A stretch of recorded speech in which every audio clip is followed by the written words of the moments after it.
I'm still in the middle of deciding what Let's Play I want to do next, so it's time for more filler! Hello guys, this is UniversalGiant, and can you tell me how to get to Fortune Street? We're right there already. I don't have to go anywhere, we're already here. I guess that's easy.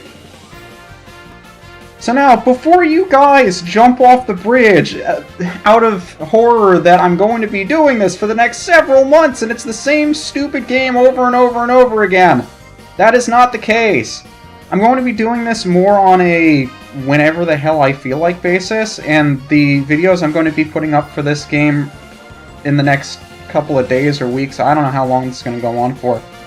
But I really only intend to do 2 boards just to show people what the game is like, in case later on I want to do a board here or there between projects, or just to play a board online with some friends that we don't have to spend an hour going over the rules, so everyone's already familiar with what's going on.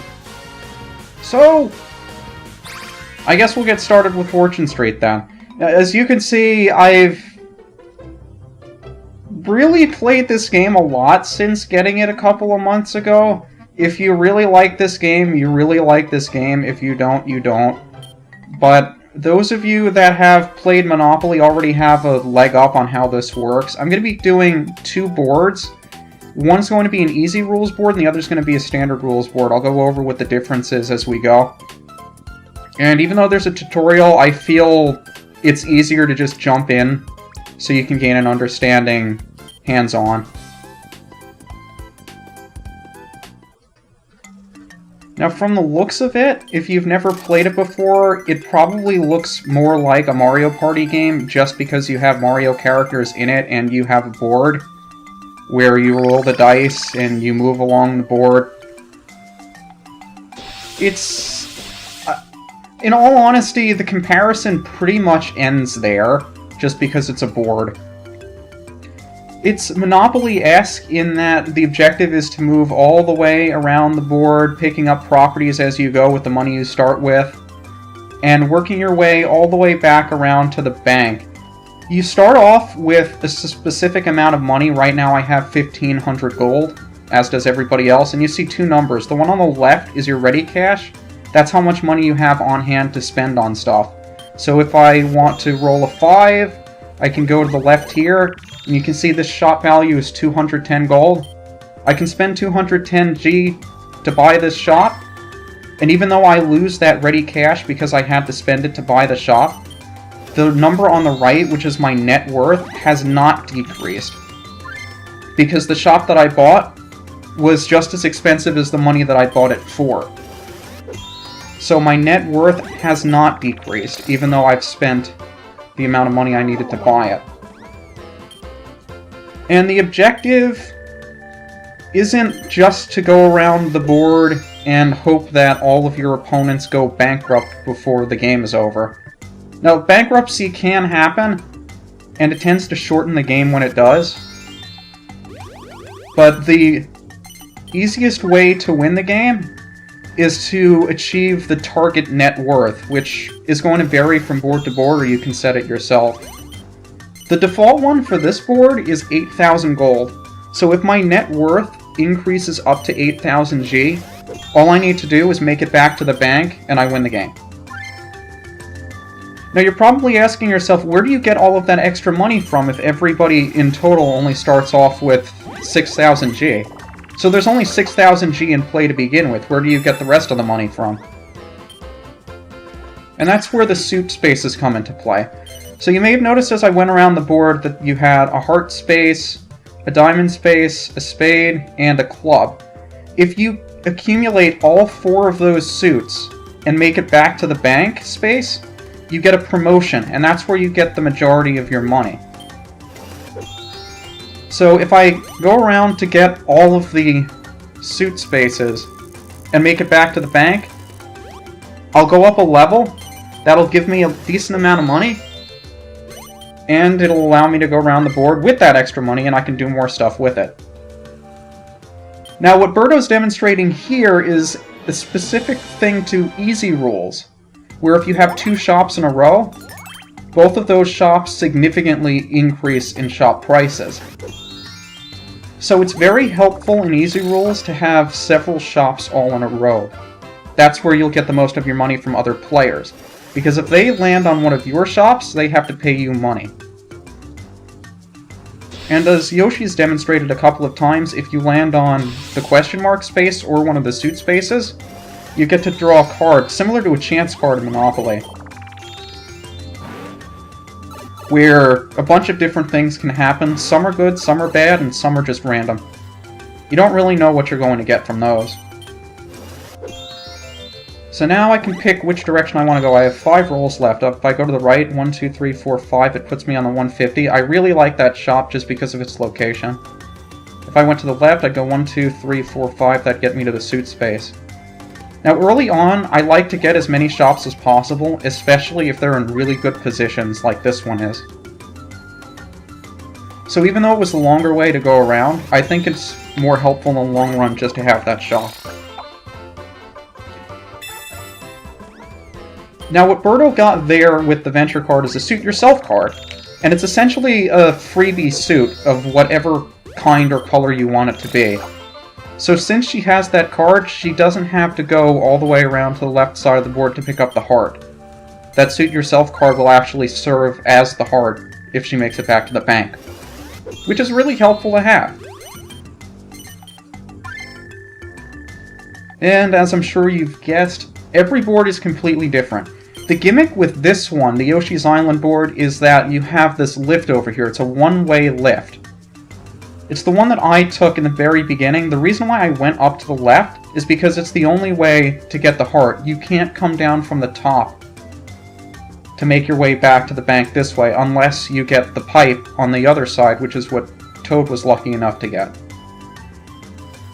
So that's why I went to the left. Really helpful that I got that one, because now I have 2 shops in a row as well, and this is a really expensive shop. So if somebody lands on it, they're in big trouble. But I also have to keep in mind that my ready cash is down to 550. That's the total amount of spending money I have going around the board. Speak of the devil. You land on that space, you have to pay the other player the amount of money that's written on that space. And that number's going to go up before too long. So Toad's going to be making his way back, and I'm getting paid from him too. Now, there are a lot of nuances to this game that I'll cover as we go, but it doesn't really matter which way I go, because either way I go, I'm going to land on the diamond, so... Actually, that's not true, is it? Because I would have landed on the 61 shop if I didn't do that, right? I can't count! But now I'm going to start my own line here. That's not the card I wanted to see, because I kind of like having shops early in the game. But I really only have... I have 4 shops I could part with. I could get rid of this one. Even though they're giving me twice as much as the shop was worth, so ultimately I'm gaining money from that exchange, I think it's more helpful, especially early on, to have more shops. And the reason why... If you land on one of your own shops, you get the opportunity to invest in your own shops. Any one of them, not just the one that you landed on. So you can pour more money into that shop, and as a result, the shop value will increase, and the shop prices will increase. So anybody who lands on that shop will have to pay you more money. Which is super helpful. So there's my promotion. Toad got one of these too. Get a nice chunk of money. And now I'm going around the board again. And that was a super helpful card. 17 is one of the really nice cards to get. I receive half my salary. So whatever I would have gotten for my next promotion in terms of money, I'm getting half of that right now. So that's another really nice chunk of money. I rarely get this kind of good luck. And Birdo's landing on my big shop again. Only when I'm recording. It's like the reverse curse. But if I've learned anything from my time playing this game, it's that literally anything can and will happen. So even though it looks like I've taken a fairly strong lead early on, we're still pretty early into the game. A lot of stuff can happen and a lot of things can change. I'm hoping that they don't, but they can, and they probably will. But another reason why it's important... Oh, sweet, I got 2 more shops in a row. Another reason why it's important to have 2 shops in a row, not only do the shop prices increase, but the amount of money that you can put into the shops to increase the shop value goes up as well. And since you're allowed to pour in more money to invest in those shops, the amount of money that other people have to pay from landing on them goes up even more as you pour in more and more money. So the more shops you have in a row, the more money someone's going to have to pay for landing on them. And here's another element that I don't think Toad's AI is going to let him show off. It's the forced buyout. Now, if you land on somebody else's shop, you can see buyout prices listed there. The buyout price is generally 5 times the shop's value. If you land on somebody else's shop, you have the opportunity to spend that much money to buy it from them, and they'll receive 60% of that money. So if you really want to shop, like if I really wanted Toad's shop here, I could cough up 650 gold and buy it from him right here, right now. But it also puts you out a lot of money. So in that case, I would be losing 650 minus the 130 it was worth. So I'd actually be going down in 520 gold, my net worth. But if it's helpful in terms of giving you several shops in a row, it may be worth it. And the cannon space that Yoshi landed on lets him blast himself to any other character's space.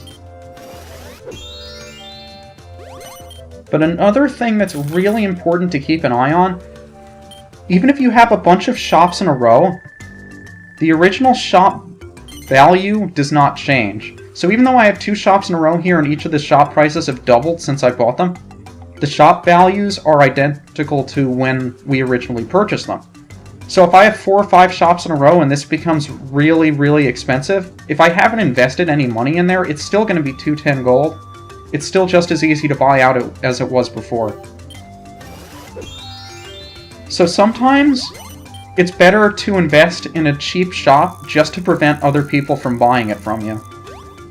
Because you want to have as many high-priced shops as possible. And even if you only have that one tiny shop in a whole string of really expensive shops, if somebody buys it from you and it breaks that string, you're sunk. So you gotta pay careful attention to your own investment.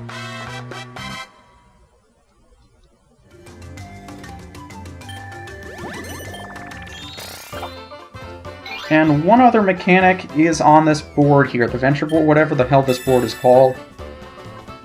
As soon as you start to get a line of 4 or more flips in a row, card flips, yeah, Toad's probably going to invest in his own shop right here. As you start flipping over cards on that board, 2, 3, 4, 5, 4, 4, 5... Oh no, I've only got 4 more spaces off of this, so I'd go 1, 2, 3, 4. I think I'd rather land on my own and invest somewhere. So let's see, which one is my cheapest shop? I got that 150. I think I'd like to spruce this one up. So, the shop value right now is still 150. You can see the max capital is 600G. That means the most money I can invest in this one shop is that 600G, and you can see if I do that, the shop value will go up by 600 gold, the shop prices will skyrocket, but the max capital will go to 0, and that'll prevent me from putting any more money into this shop. So I'll do that just to make sure nobody else steals it from me. And it's in a really nice position, because it's at an intersection, so if somebody's approaching it from one side, they don't really have anywhere to go to avoid it. And if they're going around from bottom to top, they have to pass that space twice. So it's really nice.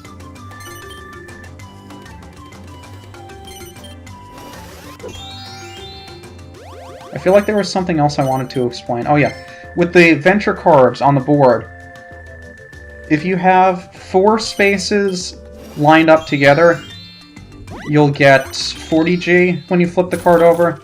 If it's your 5th in a row, you'll get 50, 6th is 60, 7th 70, and if you make a full line, you get 200G right on the spot. So it's generally a good idea to go for a bunch of those cards on the same line, just because you get that bonus. But if you see one of your opponents is about to complete a line, you can block them and prevent them from getting those last couple of cards that they need to make their own line, so they don't get that bonus. Some people like playing some ways, others play different ways. And even though, no matter what roll Toad got there, since he was landing on that lift space, that ends his turn immediately. I don't know if I explained that earlier or not. And since I landed on the bank space, I get to choose which direction I go next turn. Of course, I'm probably going to go to the left because that's the easiest way to get the heart. But you can see the promotions are the easiest way for you to get more money. So, oftentimes, especially for relatively short games, it's just a matter of who can get around the board fastest.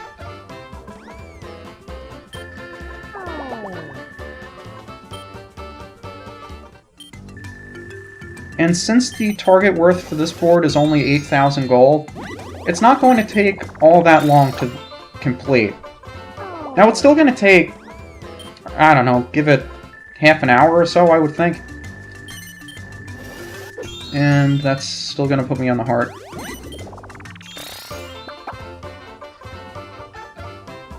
Times the number of shops, or if I get an even number, I pay that amount. So I have 4 shops, I'm paying 80 gold to the bank. But where this game really shines is the really, really long boards. And the target amount for this is 8,000 gold. There are some boards that are upwards of 20,000. And you can actually set it to whatever you want. Because there's a free play mode, and you can set the rules to play it however you feel like, and there are a number of different things you can do with it. Some will extend the game, some will make it incredibly short. But the fun thing about playing the game for an extended period of time, setting that number really, really high, is it gives you a lot of freedom to do stuff that you wouldn't be able to do in the shorter boards. And Yoshi got one of the best cards in the game, that's the Lucky 7 card. And all of his shops increase in value by 7%. There's a much better one in easy mode that increases your shops by a larger percentage, but that's oh, he's not going up, he's going down, I forgot. But the 7 card is on both easy and standard rules, so it's the one that everybody remembers. Of course, you have a roll again space. There are a number of different spaces here that do not appear on this board that are in other boards as well.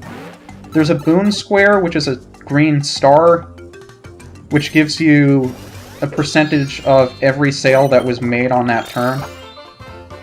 And Birdo's going to get one of the best cards in the game here, the 70. This gives her an instant promotion. So she doesn't have to go all the way back to the bank with the suits. She just got her promotion on the spot.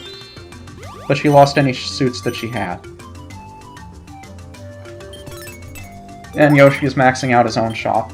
The AIs tend to increase the value of all of their least expensive shops first to prevent other people from buying them. So you can see Toad's heading straight for the 10. And if you only have one shop in a row, the maximum shop prices that somebody's going to have to pay is about 5 times its worth. I think I'll take the 460 because it's more expensive. Plus, if I get the 180 below it, then I get 4 shops in a row. That would be really awesome to have. But Birdo's going to get it. So if I want to get that shop, I've got to pay a lot of money to get it from Birdo. And it's really easy to say, I'm going to get 4 shops in a row, I might as well just buy it. Nothing bad's going to happen, right? So I get 4 shops in a row. If anybody lands on it, they gotta pay me a lot of money. But it really puts you out in the short term. So just in case I don't land on it, if I wanted to buy it from her, it would cost 900 gold. That means that my net worth would go down by 700 gold in the short term, and Birdo would be getting... what's 60% of 900? It's a decent chunk of money. So you can see it would put her significantly ahead of me, whereas I have a pretty good lead on her right now. So it's easier to make that kind of move in the short term, or in the long term, because you'll be getting a lot of people landing on those spaces, and they'll be getting you a lot of money. But in the short term, since we only have a target worth of 8,000 gold, it puts Birdo that much closer to that low target than myself, and it puts me in danger of having her get that net worth and beat me to the bank. So even though I'll have those 4 shops and be better off in the long run, the only thing that's important is the short term, because she only needs 8,000 gold. So these are all things that you need to take into consideration as you're playing.